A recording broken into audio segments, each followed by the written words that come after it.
好，另外咱要继续来关心的，就是凯美风台过了，这航班是受到真大影响，有上千人伫咧金门是飞袂回来，大家情绪是愈来愈歹。昨暗8点过的时阵，哪像就是因为有人不满等上久，结果竟然甲边仔的塑胶椅啊牵过去柜台，造成一个员工受伤。即马航警是要照民航法甲伤害罪，甲伊移送法办。1400号以前，1400。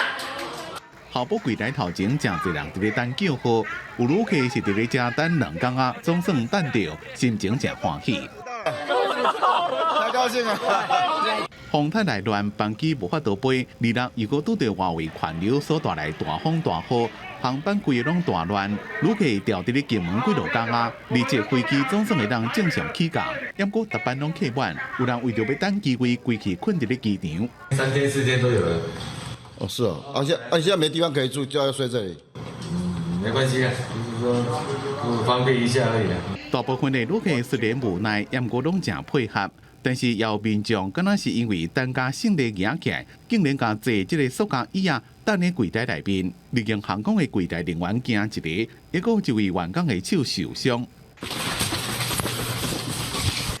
航警随逮捕这个姓杨的查甫人，依照民航法甲伤害罪移送。